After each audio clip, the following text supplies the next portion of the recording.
समोरच्या व्यक्तीचा स्वभाव बदलत नाहीये. तुम्ही कितीही प्रयत्न करा पण काही उपयोग होत नाहीये. काय वाटतं तुम्हाला, हे शक्य आहे का? नमस्कार मित्रांनो, मी कमलेश पवार आणि आज आपण एका अशा विषयावर बोलणार आहोत जो आपल्या सगळ्यांच्या आयुष्यात कधी ना कधीतरी येतोच. समोरच्या व्यक्तीचा स्वभाव आपल्याला बदलायचा असतो पण तो बदलत नाही. यावर उपाय काय? आज मी तुम्हाला 5 असे सोपे उपाय सांगणार आहे जे तुम्हाला 2026 पर्यंत नक्कीच उपयोगी पडतील.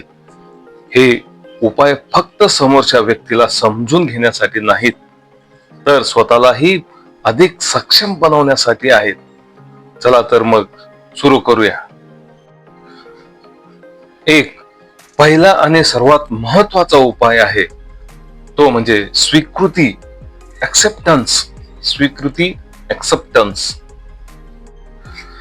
आपल्याला अनेकदा वाटतं की समोरची व्यक्ती अशी वागायला नको, तशी बोलायला नको, पण सत्य हे आहे की आपण दुसऱ्यांना बदलू शकत नाही. आपण फक्त स्वतःला बदलू शकतो जेव्हा आपण समोरच्या व्यक्तीला जसे आहे तसे स्वीकारायला शिकतो.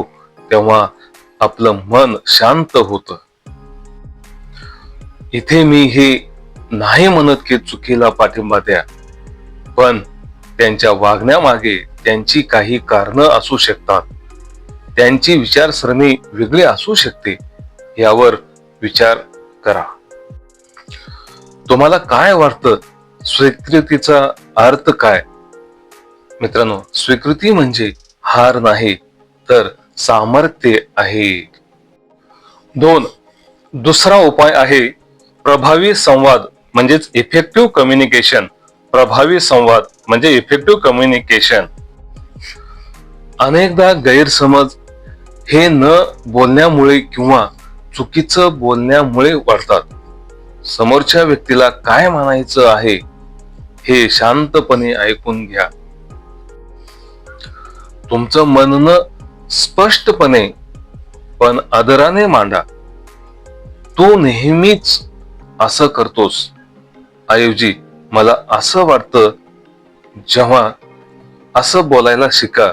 यामुळे समोरच्या व्यक्तीला बचावात्मक पवित्रा घेण्याऐवजी तुमचं म्हणणं ऐकण्याची शक्यता वाढते.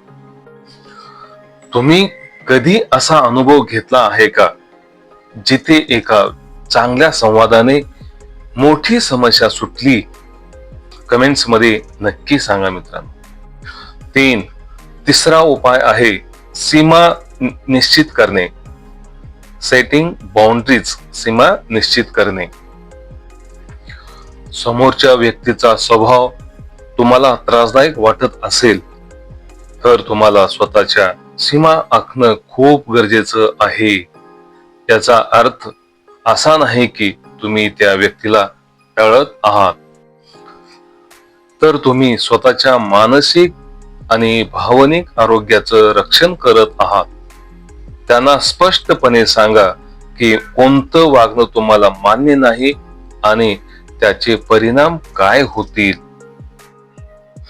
लक्षात ठेवा, स्वतःच्या गरजांकडे दुर्लक्ष करून तुम्ही कोणालाही मदत करू शकत नाही, बरोबर की नाही? तुमच्या सीमा महत्वाच्या आहेत. 4 चौथा उपाय आहे सहानुभूती. एम्पॅथी. सहानुभूती. स्वतःला त्या व्यक्तीच्या जागी ठेवून विचार करा. त्यांच्या परिस्थितीतून काय जात असेल, त्यांचे अनुभव काय असतील. यामुळे तुम्हाला त्यांच्या वागण्यामागची कारणं अधिक चांगल्या प्रकारे समजू शकतील. सहानुभूती म्हणजे त्यांच्या चुकांना माफ करणं नव्हे, तर त्यांच्या भावनांना समजून घेणं. कधी कधी समोरच्या व्यक्तीला फक्त समजून घेण्याची गरज असते. तुम्हाला काय वाटतं? 5 पाचवा पण सर्वात शक्तिशाली उपाय म्हणजे स्वतःवर लक्ष केंद्रित करा. स्वतःवर लक्ष केंद्रित करा. Focus on your self. Focus on your self. समोरच्या व्यक्तीला बदलण्याचा प्रयत्न करण्याऐवजी स्वतःला अधिक चांगलं बनवण्यावर लक्ष केंद्रित करा. तुमची ध्येय, तुमची प्रगती, तुमचा आनंद यावर काम करा. जेव्हा तुम्ही स्वतःमध्ये आनंदी आणि समाधानी असता तेव्हा इतरांच्या वागण्याचा तुमच्यावर कमी परिणाम होतो. इथे एक महत्वाची गोष्ट आहे, ती म्हणजे तुम्ही काय नियंत्रित करू शकता. फक्त स्वतःला आणि स्वतःच्या प्रतिक्रिया यावर लक्ष केंद्रित करा. तुमची शक्ती तुमच्या आत आहे. तुमची शक्ती तुमच्या आत आहे. तर मित्रांनो, आज आपण पाहिले 5 सोपे उपाय. त्यामध्ये स्वीकृती, प्रभावी संवाद, सीमा निश्चित करणे, सहानुभूती आणि स्वतःवर लक्ष केंद्रित करणे हे उपाय तुम्हाला समोरच्या व्यक्तीचा स्वभाव बदलण्यास मदत करतीलच, पण त्याहून महत्वाचं म्हणजे तुम्हाला स्वतःला अधिक मजबूत आणि शांत बनवतील.